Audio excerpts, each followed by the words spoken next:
Sir ನಿಮ್ಮೆಲ್ಲಕ್ಕೆ ನಮಸ್ಕಾರ. Good morning, good afternoon, I guess, to all of you. Namaskaram. It's wonderful to be in Karnataka, and we are, as you know, at the early stages of a very important election campaign, with the elections due in about a month's time. A lot of us have been gearing up to try and get the message of the Congress party across to the voters of the state.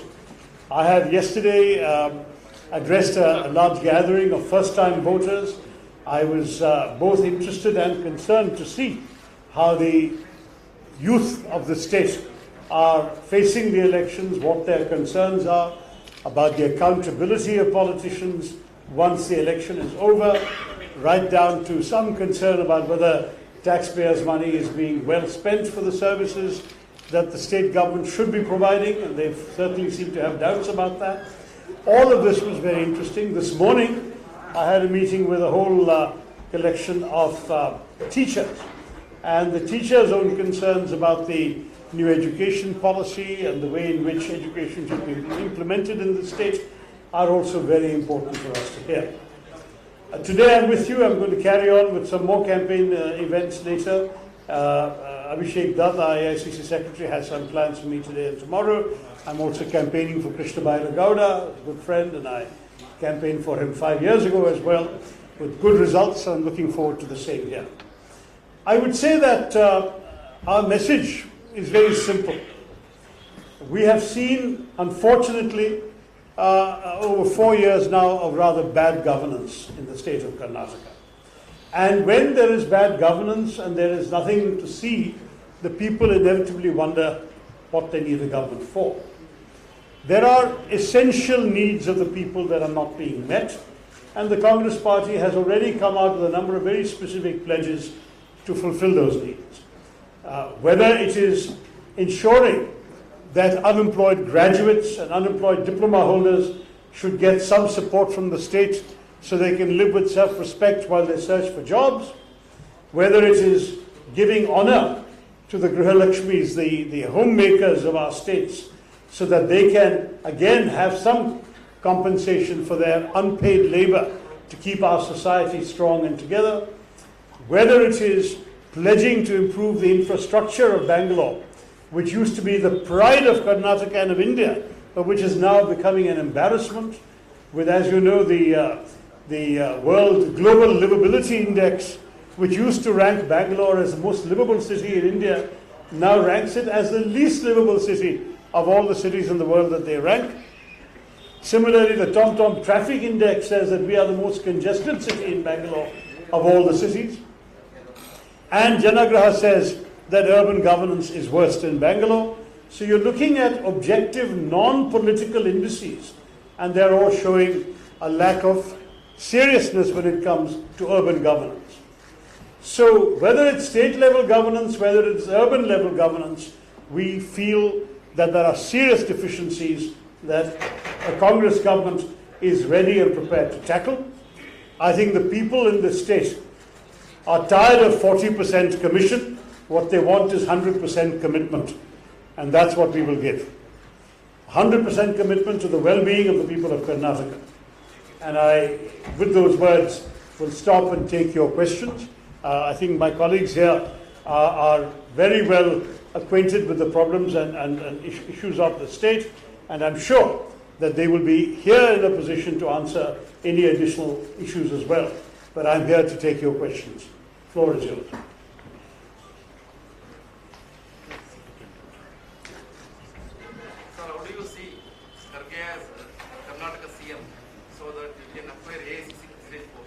Listen, Mr. Kharge is my very respected party president, and I think now that he has been in the saddle as presiding over the party, we are all giving him our full support. The Congress party has a tradition of not discussing CM candidates till after an election is over. And that is a healthy practice, because at the moment we want everyone, leaders, fresh entrants, to focus on winning the elections first. And once the elections are won, I'm sure that we can have more time to discuss various options. How do you see the KMF Amul issue? How do you see the KMF Amul issue in Karnataka? The what issue, sorry? Amul is Oh, the Amul issue, coming yeah. to Karnataka. Yeah, We yeah. have a local brand, Nandini. That's right. We all want to protect the Nandini brand, which has been built up with such care. But I think a buy media has to be found. And certainly one of the good things we should have is Nandini should also be exported to more states. If we start getting too protectionist, we may not be helping. We may not be helping our national economy. But at the same time, I understand the concerns of those who are working in Karnataka, who are, after all, contributing to the success and quality of the Nandini brand. And we have to take their needs into account as well. But I think that this is a matter which the government seems to be squirming about instead of having a clear vision. Let them find a way forward. Yeah. If I may jump in, my late uncle M.V. Krishnappa set up Bangalore Dairy and the Karnataka Milk Federation. Karnataka has seen under the BJP the loss of multiple local brands. The State Bank of Mysore doesn't exist anymore. Vijaya Bank, Syndicate Bank, all of these have been merged with Bank of Baroda, Canara Bank. All sorts of things are happening. Mr. Amit Shah has taken over as Minister for Cooperation, and in the process he is busy taking over and manipulating the cooperative sector, and we are very worried that Nandini and the KMF organization is under threat. Well, every one of us in Karnataka, in the Karnataka Congress, while we respect competition and markets, we will do our utmost to ensure that Nandini continues to prevail, continues to dominate, and that we will not let Amul come and take over and sweep us under the carpet in Karnataka. Dr. Harun, I would like to. There's a robust answer for you. Yeah. How do you see in Karnataka? It is possible that the Congress is getting a lot of people from the BJP. Yes, I've been seeing the numbers. Across the country, there seems to be this perception that is being built that the BJP is welcoming many leaders from the Congress, including somebody like Nari Lansky, who looks up to you as a mentor. How do you believe that perception is denting the Congress's campaign in Karnataka? Well, if you look at the Karnataka situation, I see 5 MLAs, 2 MLCs, 11 former MLAs, 4 former MLCs, and 1 former MP have all joined the Congress literally in the last few months and weeks. So it does suggest that people from other parties are seeing the Congress as the inevitable victorious party in Karnataka. I must say that I'm disappointed with a couple of the people you mentioned joining the BJP for the simple reason that I know them to be secular-minded individuals, and I don't think they will find a welcoming home in a party that is fundamentally committed, unfortunately, to a particularly communal agenda. And therefore, I think they've made a mistake. I'm therefore disappointed and not hesitating to conceal that. There may be dissatisfactions, often related to individual feelings of frustration or of aspirations thwarted. I think every individual has a right to pursue their own political dreams, and I have no problem with that. But I do have a problem when people go to an ideology that is the opposite of what they have always practiced and what they've always believed in.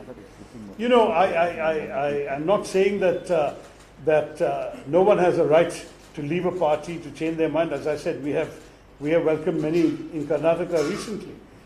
They have the right to change their mind, but there must be some principles. I've always said, what is politics about?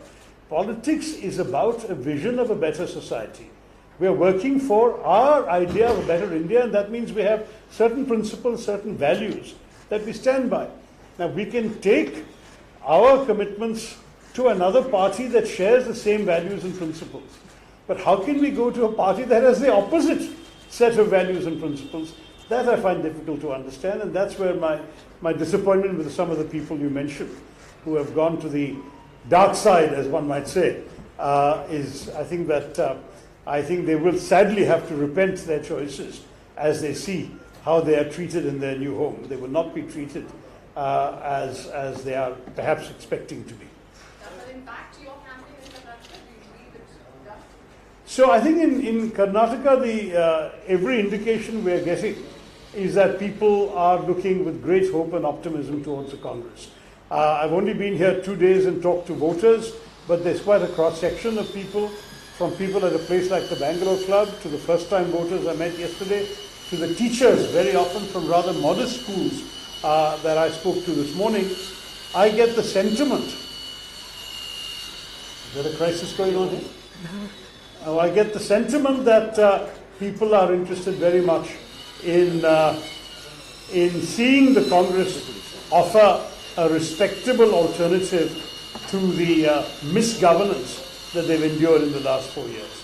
And I think people in Bangalore particularly see that their city has such great potential. It's so sad that a city that was very evidently the most favored destination for IT investment, for example, till a few years ago, certainly 2017, 2018, investment kept on going up. Now it's been plummeting in the last 3-4 years.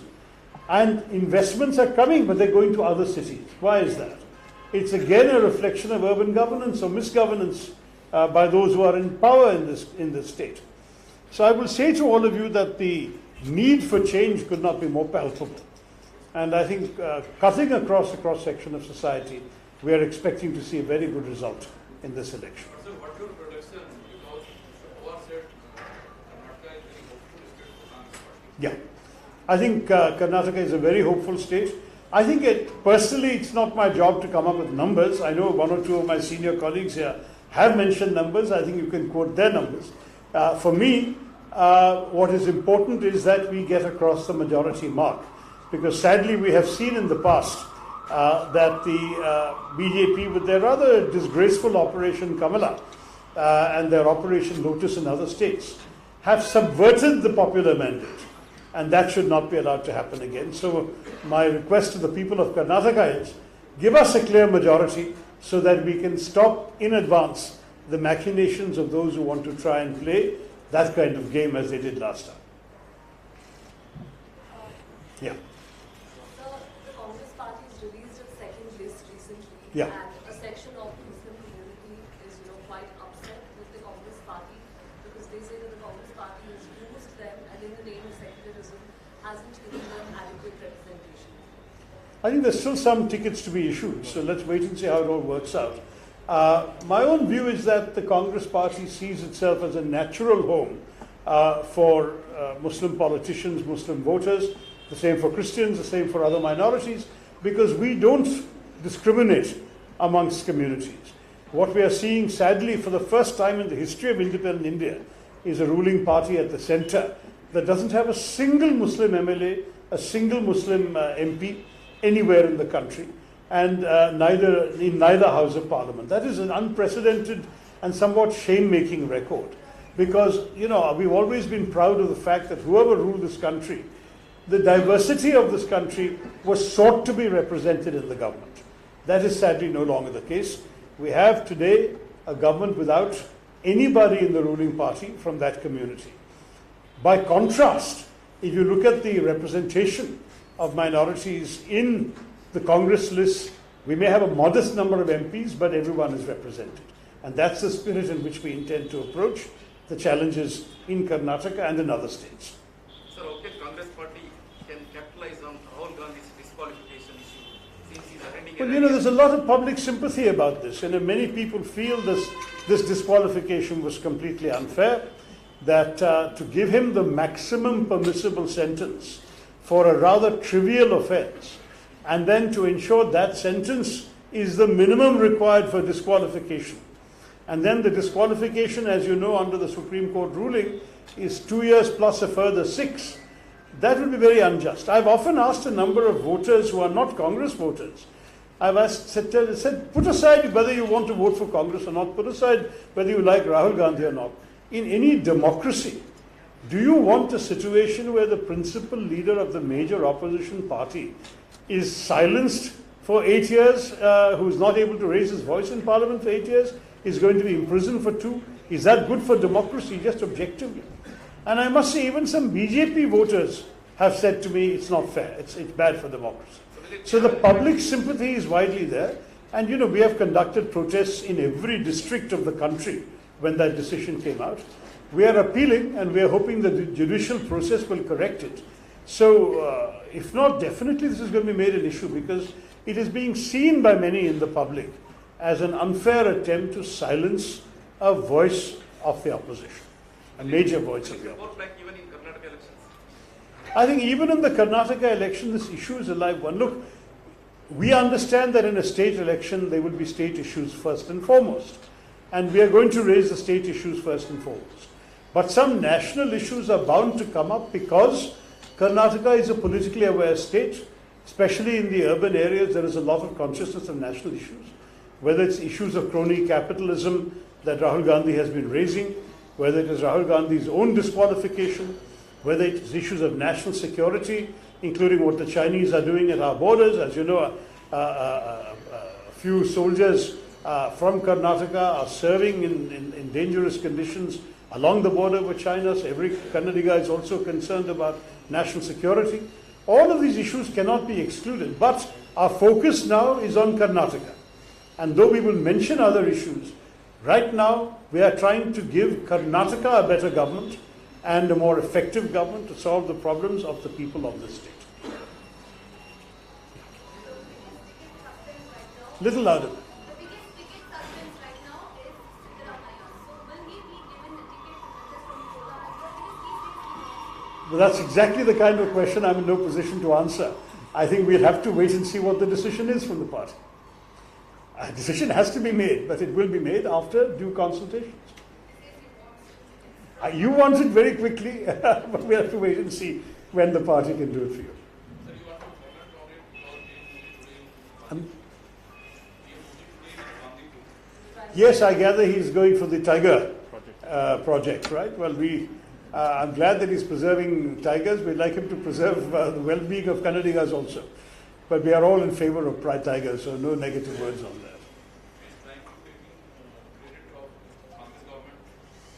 You know, everyone knows that Project Tiger was initiated by Indira Gandhi. There was no tiger conservation in this country before Indira Gandhi brought in Project Tiger, and a lot of the achievements in preserving the tigers, increasing their number in this country and so on, were kept by the Congress government but continued by every other government. So I don't want to make politics over animals. I would say that, we criticize the Prime Minister for lots of things, but we definitely have very good grounds to criticize his party in this state for what they have failed to do for the people of Karnataka, and I'll keep the focus on that.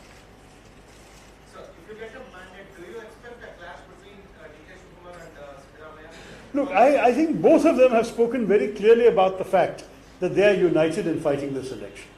The truth is that, it is entirely normal in any party's politics for individuals to have exceptional personal qualities, professional abilities, and political aspirations.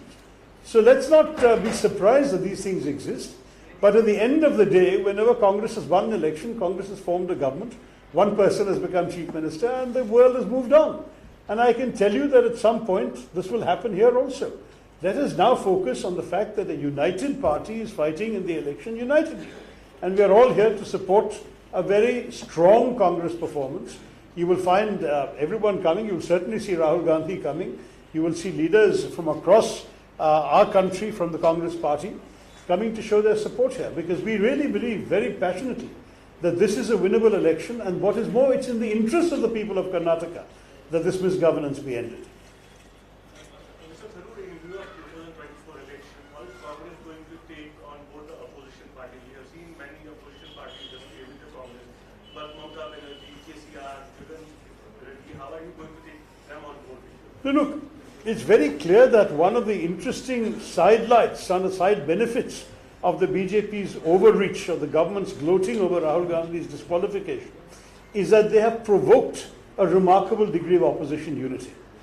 We have seen half a dozen chief ministers in states where they are opposed to the Congress party, where Congress party is seen by their parties as a rival in their state. We have seen half a dozen chief ministers openly supporting Congress and Rahul Gandhi on this issue. Arvind Kejriwal in Delhi, Aam Aadmi Party. Akhilesh Yadav, Samajwadi in UP. Mamata Banerjee in Bengal. Pinarayi Vijayan in Kerala. KCR in Telangana. All of them have officially come out and said on this issue with the Congress. In fact, the CPM went so far as to say in Kerala, we're not supporting Rahul Gandhi or the Congress, we're supporting democracy. And I said, that's fine, because we are also fighting for democracy. It's the rights of Democrats that we want to preserve. But in the process, if the BJP creates a more propitious ground, a more favorable ground for us to explore stronger opposition unity, that is a good thing. You may have seen Mr. Kharge telephoned a few opposition leaders just 2 days ago to say, let's talk about opposition unity. I think his calls are going to continue to other opposition leaders. And I think, very frankly, everyone understands the logic of opposition unity. If we are able to find agreement on common minimum program and principles, why should we not have a system where we don't divide the votes? The BJP won 2014 with 31%. They won 2019 with 37%. That means in both elections, a majority voted for other parties. But if you look at our parliament today, there are 36 parties in parliament. So the 63% who didn't vote for BJP voted for 35 other parties. Now, some of those 35 other parties, instead of dividing each other's vote, are able to come together in those constituencies where it's very clear that only one of them stands a chance of winning. Wouldn't that be healthy for our democracy? Wouldn't it be in the interests of the country if a formidable opposition was able to take on a formidable government ruling party? See, we in our democracy should not be surrendering an election without a fight. And I think dividing the opposition is going to be against the interests of the people of India. How do you view Mr. Sharad Pawar's defense of Adani, especially when Mr. Rahul Gandhi has been categorical in his... I think that the fact is that every opposition party has their views on every issue. I would say that we would search for common ground on the maximum number of issues possible. Don't forget that Mr. Sharad Pawar's party has been with us in Parliament, in the decisions made in the Parliament coordination, in the march to Vijaya Chowk that we all undertook when Parliament finally adjourned on the 6th of April. They were there marching with us to Vijaya Chowk. So it's not as if they are breaking away from opposition unity. On one issue, they have a different view. Similarly, we've made it very clear that we don't always agree with Shiv Sena, and Shiv Sena has agreed with us that they don't always agree with us on some issues. But that doesn't mean we can't cooperate in a very strong and effective opposition alliance in Maharashtra. So my own view is a broad common minimum program was the formula that succeeded in UPA. And in the first term, even the communists who were opposed to us at that time in both Kerala and Bengal and Tripura, at that time, they supported the central government of the UPA from the outside, but they supported us. So if you can find the areas of common ground, support should be possible. But the areas of common ground have to be explored and agreed first. But many opposition leaders are saying that Congress wants everyone around them. They don't want everyone to be equal. They want around them. Congress. I think all this is subject to further discussion, further negotiation. The point is, when the conversations haven't happened, how can you come to conclusions? On yesterday, BJP leaders are busy visiting missions, and P.M. Narendra Modi is going to visit Secretariat Capital in Delhi. And you must have read the interview of Cardinal Marcho challenging the New Indian Express. So how do you respond to that? Look, the BJP is clearly attempting an outreach to the Christian community, particularly in a state like Kerala, where there is a significant Christian minority, and they are quite likely to try similar things in Karnataka, where, of course, there is a smaller but still influential Christian minority as well. And we welcome any attempt to show that all Indians are equal and that all Indians are guaranteed rights in our constitution, irrespective of their religious identity, their caste, their language, their creed, etc. Having said that, we have to ask the BJP some honest questions. Are they the party that is, where the Prime Minister is visiting a cathedral and making a speech? Or are they the party that has condoned in silence, without a single word of criticism, attacks on numerous churches over Christmas in a multiple number of states?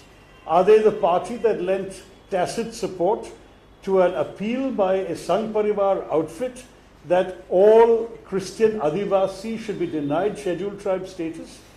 Are they the party that has been complicit in denouncing Christian missionaries and priests, and that has actually burst into Christian services and dragged the pastors out to be taken to prison and to police stations? They have to explain who they are. It's very easy for a Prime Minister to make a speech. Our Prime Minister particularly likes making speeches. But his own Man Ki Baat may not be enough in this case. I think we need the Christian Jan Ki Baat here. They also need to know how their daily life and their priorities are being treated. Sir, Anthony's a right arm BJP. I'm sorry? What's your comment? Anthony's son. Anthony. Yes. BJP. Yeah. What's your comment on this? I've already answered that question earlier. I'm deeply disappointed. I think that secular individuals will not find a welcome home in the BJP. I've already said that. Okay? Sir, how about Tharoor running for PM post in 2020? I think we already have a party president. We have party leaders. There's no shortage of aspirants from various other parties as well. I don't think that that's a question. Right now, our objective ought to be let's create a CM in Karnataka and worry about PMs later. Thank you all very much. Jai Hind. Thank you. Yeah, I think if the media will excuse us, the professional Congress people.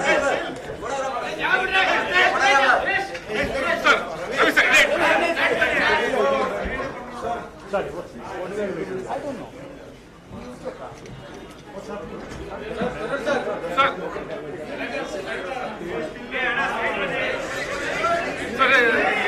What's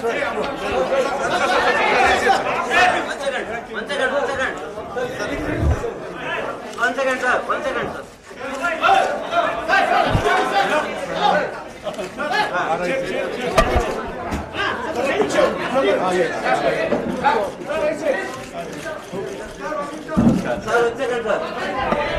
This is Om Shanti.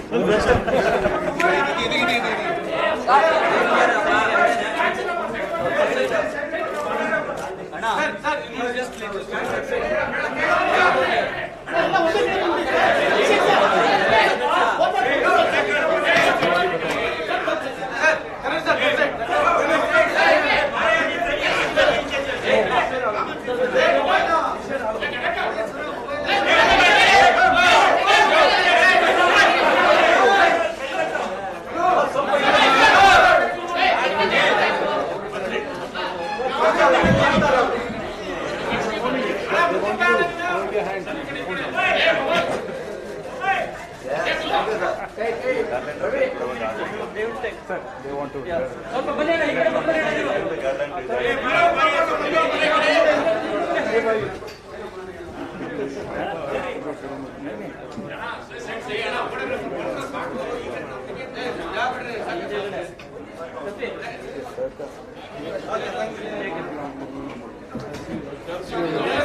Are you coming to No, not tomorrow. Maybe tomorrow program. Oh, that's